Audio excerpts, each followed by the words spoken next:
YouTube! Welcome back to another Farfa discussion video. We're going to be going over the most divisive conversation this week in Yu-Gi-Oh! On Twitter, of course. Yep, and that is Ash Blossom and Joyous Spring. It's been such a conversation started. There's been more debate over the banning of Ash Blossom than Olympic gold news. You guys see that curling drama by Canada during the Winter Olympics?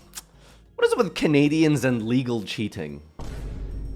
Making branded Ash Blossom jokes is all fun and games until Joe Biden has blocked you.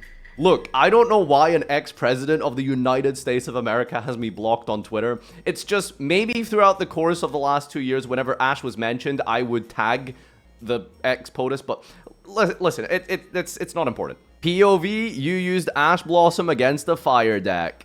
There's nothing really to add to. I just thought it was an awesome image. Today, we're going to be looking at this discussion once again. Ash Blossom being banned. This card has been around for almost a decade. 2017 Maximum Crisis, the second set of the year during Zodiac format. Ash Blossom has been in the game and in the format, and basically, I've seen it in about 75% of deck lists over the last 10 years, either in the main deck or at least the side deck. A card that isn't really that powerful, but yet so versatile, so adaptable to any situation, and addresses so many different cards and interactions. Add a card? Ash Blossom. Send a card? Ash Blossom. Special summon a card? Ash Blossom. Get caught at the border for dodging tats across continental lines? Sorry, officer. Ash Blossom. Ash Blossom can mathematically negate 4,389 cards in the Yu-Gi-Oh card pool today. That is just over 20% of the entire card pool of Yu-Gi-Oh! Ash Blossom can negate. And so one must ask the question, is it perhaps time that Ash Blossom be banned? I made that number up, by the way, but it's probably not that inaccurate. Let's go over some of the community points, arguments, perspectives, break it all down, dissect this topic in complete depth, and I'll be drawing some conclusion remarks at the end. Stay tuned, become a Patreon member, comment, like, subscribe, and let's dive in.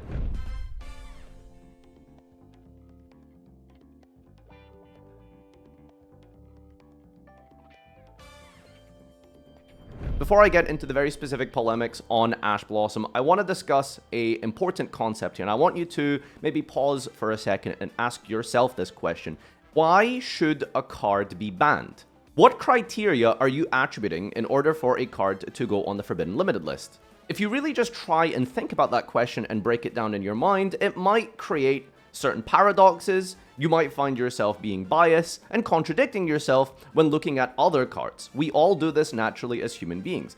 But I want to look at this from my perspective and let me know what you think about this method. So I think there are three elements that dictate the card's necessity to feature on a ban list. Number one, let's talk about power. That's probably the most obvious one. A card being so powerful that it needs to go on the ban list, right? But what are we actually saying when we say that a card is too powerful? Venomenaga, the deity of snakes, is a card that simply reads, after fulfilling a bunch of convoluted steps and quests and all this other nonsense, you win the duel. There is no card effect in Yu-Gi-Oh! More powerful than just simply winning the duel on the spot, right? And yet, you would never find anyone genuinely asking for a ban of Venomenaga. I mean, I know people hate Habakiri, but it's not all reptiles, okay? And yet, when we look at really powerful cards in the game of Yu-Gi-Oh! Historically that have been banned, something that comes to my mind would be something like Crystron Halka-Fibrax. Halka-Fibrax is an extremely powerful card, but yet, in some ways, is less powerful than Venomenaga. Yet, what is it about this card that made it ban-worthy? Well, a couple of different sub-elements, and that would be consistency, ease of access, and how relevant that would be into a metagame. Crystron Halka-Fibrax basically checks every box you would ever want to create with regards to power in a competitive Yu-Gi-Oh! Trading card game, right? Now let's look at a second element as to why a card could be banned, and that is play rate. Play rate is this idea that I think as a community we've sort of figured out from observing Konami OCG specifically, and especially Master Duel, with regards to how they address some cards. What you'll have noticed over the last few years, particularly in Master Duel, is that there is a huge amount of semi-limited cards in Master Duel and in OCG. And sometimes these aren't necessarily even just consistency hits. Well, I mean, by definition, they are consistency hits, but what it appears to be, and let me know what you think about this, Konami, OCG, and Master Duel tend to be doing hits based off of the play rate of cards. Cards that are just really popular get hit. We've seen this with all of the pot cards, Prosperity, Desires. They've all been limited or semi-limited at some point, and usually it's basically down to the play rate of the card. And yet play rate also does beg a lot of questions if we were to ban cards strictly off of play rate. You could argue something like Nightmare Unicorn should have been banned many years ago. Nightmare Unicorn is this generic Link 3 monster that basically every single deck in the entire game would play just because it's there, easy access, and it's non-destructive removal. But you would never find someone seriously saying that we should ban Nightmare Unicorn. The same case can be given to SP Little Knight, a card that is played in pretty much 95% of deck lists, but no one would really say SP deserves to be banned. So, perhaps play rate isn't the angle at which we discuss whether or not a card should be banned. The final one I'd like to talk about is win rate.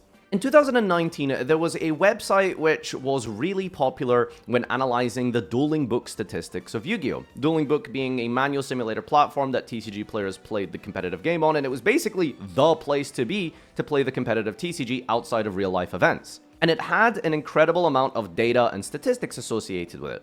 And one of the highest win rate cards during this time period might shock you. Remember, the meta is Orcust, Sky Striker Trickstar, a little bit of True Draco, some Endymion, and yet for some reason, the highest win rate card during that time period I vividly recall was Altergeist Hextia. Altergeist Hextia had a higher win rate than even cards like Borrelsword Dragon, a card which, when you summon, you would think to yourself, well, they're going to end the game. The reason for that is, for anyone who's familiar with Altergeist and understands how the deck functions, there is a game state where you eventually get to, in Altergeist, where you have overwhelmed your opponent so much with your resources that it usually involves finally bringing Hextia to the field. Now, while you might not win immediately on that turn, or even in the next turn, you have established so much control that when Hextia is summoned, your opponent can't really do anything past that point because you've got all of your different negates in rotation, the bounces, and of course the Hextia negate on top of that. So that's 3 different elements for addressing the banning of a card, and yet none of the examples I gave actually fully explain some of those cards, right?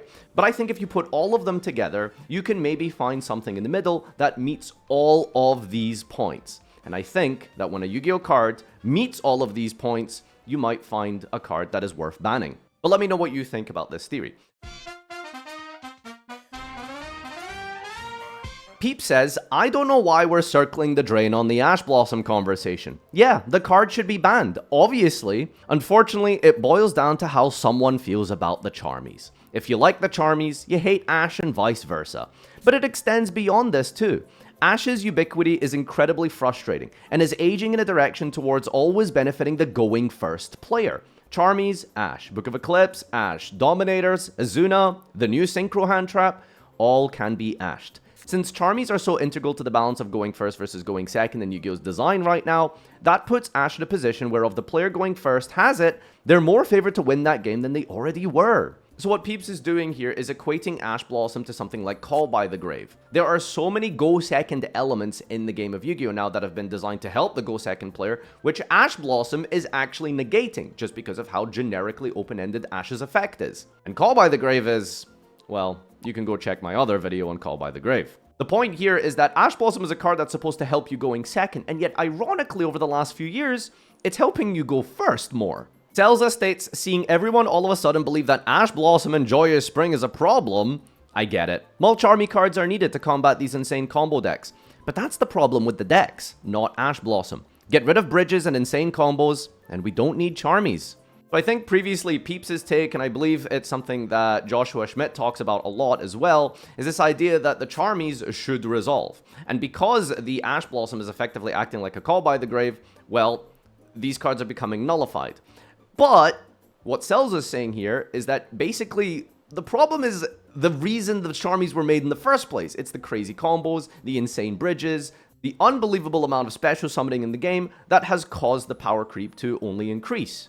If you just bring down the power level, Ash Blossom is fine because you don't need the Charmies. In theory, anyway. We've got Syriax chiming in here with, yeah, I'm on board with the Ash ban. Make a Mulch Army equivalent. You can only activate when you control no cards. Trying to break a board with 4 negates and interruptions, getting through them, just for them to also have Ash is garble, lol. Very similar to Max C, one of the most frustrating aspects is when you are going second. Perhaps you draw one hand trap. Your opponent makes a decent board, and you look at your hand and you think to yourself, okay, I can bait out this SP Little Knight, I can play through this Savage Dragon, I can maybe do something about this back row that they searched. And yet, all of that just to be hit with one final disruption from the hand, the Ash Blossom. The Ash Blossom in the hand which, worst case scenario, could have been used as a counter to Fuwa loss for them going first, or worst case scenario is a further disruption for the board. It becomes so overwhelming and just too powerful for the go first player. Steven Trifanovsky chimes in with, Ash should not be banned, lol. How is this even a conversation? It's not even close. It's really not even in the conversation. The amount of problematic Yu-Gi-Oh cards that exist and enable 10 negate boards, are we really going to be out here complaining about a hand trap that stops one whole effect? That's not lingering like Charmies, Droll, or Shifter. Are we serious right now?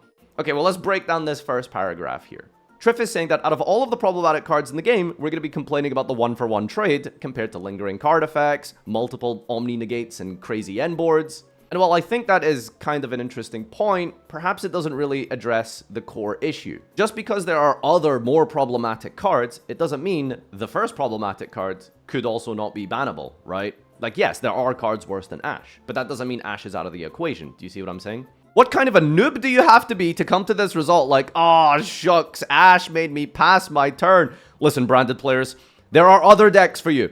Is this your first time playing Yu-Gi-Oh? Whatever benefits the go second player is good. Charmies are too broken. There needs to be some counter, and Ash is that counter. I saw a counter argument that Ash behind the board is OP. Lamau, Ash? The Ash is what's stopping you? Not the 10 interruption board in front of you? Vela would feel broken behind the 10 interruption board too. Get real. If you think Ash should be banned, I highly recommend my Metafy. You'll get good fast. There's 1,000 other cards that merit a ban before Ash. Okay, so trying to circumvent some of the more delightful language used here. I think the main argument being used is basically that Charmies are the problem and that Ash needs to counter it. I think Selza maybe addressed this in his own post where he kind of mentioned that, well, Ash wouldn't really be that big of a problem if the Charmies weren't needed in the first place. If the power level was so low, a 1-for-1 trade like Ash Blossom might not be that bad. And I suppose the biggest thing you probably should know about Triff on a personal level is this guy only ever plays high ceiling combo decks. So I think there's going to be a degree of bias towards, not liking the Charmies. But maybe he has a point here. Before you ask, is this a hill I'm willing to die on? Yes. But more importantly, I'm willing to fight on that hill and win because I like winning and I win a lot. Is this a presidential campaign in 2016? So do people that don't care about Ash. They win. Their deck plays through so many measly hand traps like Ash, they just ignore it and move on. Thanks. Have a nice day. 3-time, soon to be 4, Yu-Gi-Oh champion. I think there are a lot of holes in this argument, and it's not that I don't think that there aren't good arguments against Ash Blossom, or there are good arguments for Ash Blossom. I just think the way that he's addressed this has been very roundabout and isn't actually tackling the core issues. Like this last paragraph where it's talking about how, like, great players don't care about Ash because they play through anyway. It's like, well, yeah, irrespective of the quality of the card pool, the quality of the format, good players will thrive regardless. That's just obviously been the case with Yu-Gi-Oh forever. The best players always do well. It doesn't matter how bad the card pool or the format is. But I'm not sure if that's really relevant per se. April Showers chimes in with, it makes sense to want Ash banned. Again, it's important that I highlight all of these people's biases, okay? Just like I'm criticizing Triff's bias for combo decks, April's bias may or may not be, somewhat documented in a 250,000 viewed 20-hour branded documentary. I'm sure these are not related. The argument is that it's used mostly as a going first guaranteed win card. Either it's a minigame piece like Called by a Crossout, or it's a trap card that backs up your board to make it unbreakable. These are frustrating uses of the card. Using it as a going second hand trap to stop their engine is only a small part of its use these days. Yes, it's okay versus Draco Tail and Raisin, but in general, modern decks play through it well enough for it to be considered not a reliable hand trap going second on its own. So most of its use is to auto-win as the equivalent of a Called By or a Solemn Judgment going first. When it's drawn as a hand trap, it's barely good usually. Add on to this fact that its use as a hand trap, while weak, is still an uninteresting interaction anyway, since all it does is trade 1-for-1 with a starter and simplify the game for both players. If there's an extender, Ash and other low-impact hand traps usually achieve nothing, making them feel like lottery tickets rather than strategy pieces. So even in the case of fair uses of Ash, it's not even fun. It either stops the opponent, or it doesn't in a lot of cases. To me, this is a good case against the card. Its uses are usually overpowered and unfun, and in the cases where it's not overpowered, are still unfun. Another small argument to make is that recycling Ashe with Firewall or Thalia on Sunlight Wolf or searching it through a Beatrice combo are all very game-winning plays. No other hand trap besides Max C feels so broken to have recycled like this. One of the only broken things people say Draco Tail has its ability to recycle hand traps, but let's be honest, it's only Max C and Ashe where that feels bad. Veiler and Nib or Magnamut, they feel fine and interesting usually. But that is a small point though, and it doesn't help Ashe's case. A lot of the reason to defend Ashe I think is just that arguing it's not extreme enough to be punished. And it's not even like Ashe is extremely fun or anything.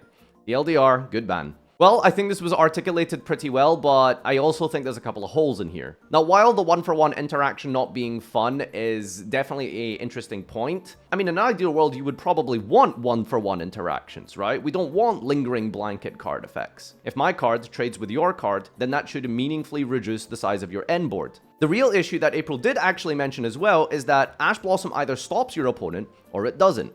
If your opponent activates the effect of Snake Eye Ashe, for example, you can go Ash Blossom to prevent the summon of Poplar. And then they could just go activate Bonfire. To get the Poplar, you've just discarded a card out your hand and they do the full combo anyway. That's obviously one of the worst cases of hand trap usage we've ever seen in 2024 was during Snake Eye format. And there is a lot of cases like this where you can probably think about yourself. How many times have you Ashed someone just for them to draw the other extender anyway that does the exact same end board that they were going to make anyway? The Ash Blossom has just looped yourself for one.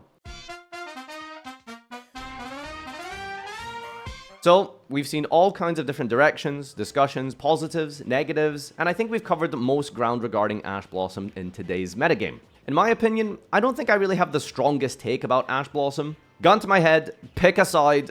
I guess I'd probably lean towards banning Ashe more than keeping it around. And I think the biggest problem for me personally is when you do full combo and it backs up your end board, when it's used as Call by the Grave, and just how open-ended it is. I mean, my god, there are thousands of cards this thing stops in any and all situations. I just think it's not that interesting anymore. But again, I don't have a horse in this race, I don't care that much particularly, but I love discussion videos and debates, and looking at this through both angles and perspectives I think is very interesting and eye-opening. So let me know what you think in the comment section down below. Do you agree that Ash Blossom has met its end? Is it time to ban her once and for all? Or do you think that people are just noobs that are complaining? Thanks everyone for watching, and until next time, adios!